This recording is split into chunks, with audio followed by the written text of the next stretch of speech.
Breathe slowly as you hold this pose. Focus on holding your balance. Try to keep your center of balance within the ankle area. Oh, hi. You caught me doing a little bit of Wii Fit there. There's actually a reason, and I'm going to talk about it here, but welcome to another Down the Rabbit Hole video. Now you're probably wondering, why has he got Wii Fit on the screen? Well, the screen is actually what we're talking about. This is my wife's TV originally. It's a Toshiba 27A41C. It's really good for retro gaming, and one of the things I really like about it, it's got component input on it. That's currently what the Wii is running, and I actually wanted to get something that's very bright. Wii Fit is a perfect example, because I'm going to be doing something with that component input. I also recently got an original Xbox, not Xbox One or 360, the original Xbox. There'll be plenty more videos coming about that in the near future, and it also has component video, which is great, and it looks amazing. Trust me, you're going to be seeing that. The snag is, this TV can only do one or the other, so I've been yanking the Wii out and plugging the Xbox in, and then when I'm finished, yanking the Xbox out and putting the Wii back in. And I'm going to try something now to see if we can combine them. Now you may have seen in my hand there was a bundle of 5 wires for component video coming out of that Xbox. And what that is, I'll show you here as a side example. Here's a component video cable, and it has red, blue, and green connections. That's strictly for the video signal. That's not including the left and right audio. So 5 wires are required to switch between the Xbox and the Wii.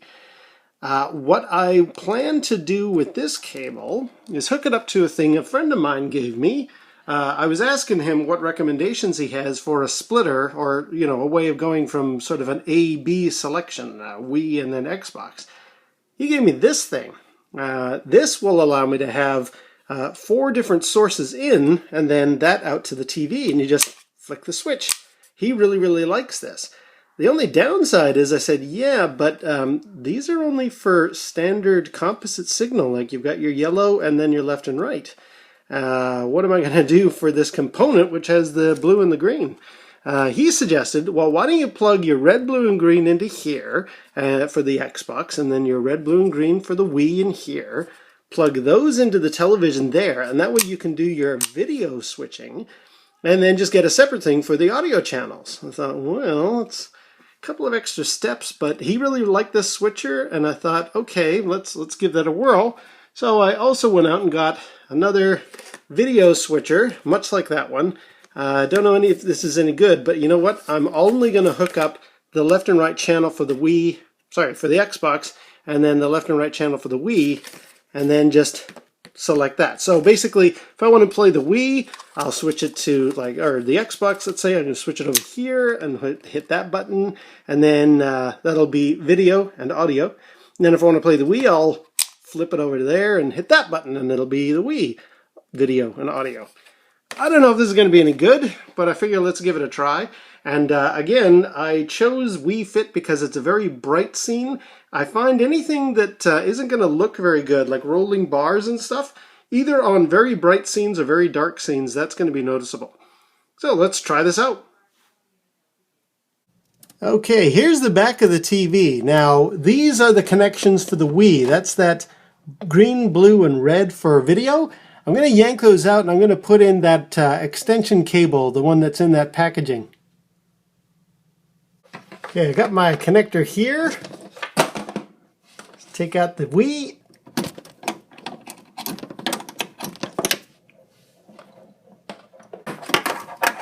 Here's the green.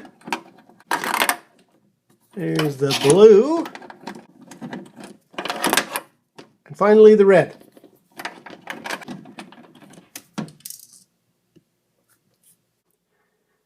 Right now, I don't know if you can make this out, but it says audio right there. That's for the Wii. That goes in here, so I'm going to take that out, and I'm going to put in just a couple of audio connectors that go into that little box. Excellent. Okay, so what we got is a little bit of a rat's nest here, but there is the blue, green, and red. going to plug those into here now, into the output. Then I'm going to take the stuff that's in the Wii for red, green, and blue. Going to put it onto the switcher, same with the Xbox. It's going to be hard to hold the camera, so just take my word for it, these things all hook up.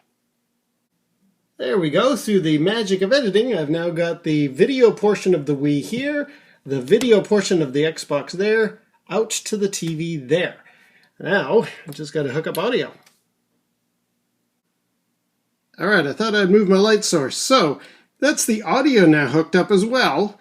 Theoretically, if I flick the yellow switch, it'll go from Xbox to Wii, and if I hit these buttons down here, the audio will go from Xbox to Wii. And let's see what bright white images like Wii Fit look like to see if there's any rolling bars. Okay, moment of truth here. Let's see what happens when we turn it on.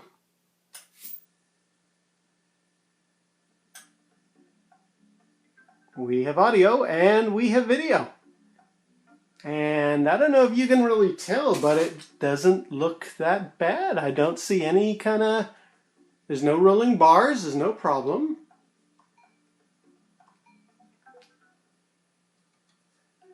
Yeah, that looks fine to me. Okay, now without touching anything, let's go to the Xbox.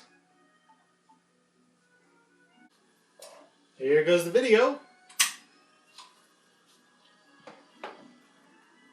Here goes the audio.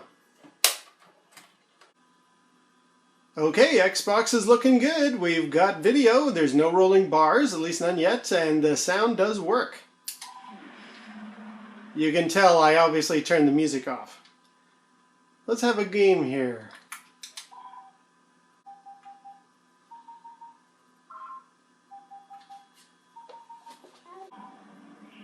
Defend the shield generator. Yeah, we're looking good. Again, I decided to use Hoth because it's a very bright white scene, and we got no problems at all here. There is no rolling bars, no problems at all. The audio does work just fine. Let's get into echo bass.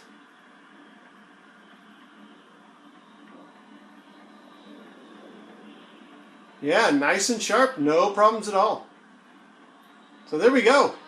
That is a good solution. I now can actually play both the Xbox and the Wii just at the flick of a switch. This is terrific. Yep, I like it.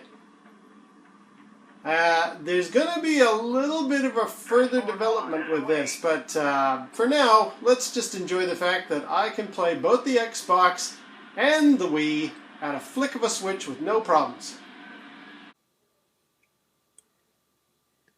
Now, the other thing that also occurred to me is on the other side of the TV, there it is there, I've got this other wiring problem. This is all the power connectors and everything else that my systems are plugged into, and it's quite a bit of a mess. So I figure while I'm here, I might as well clean all of this stuff up too for, well, just to be a good environmental citizen, and I'll tell you why in a second here.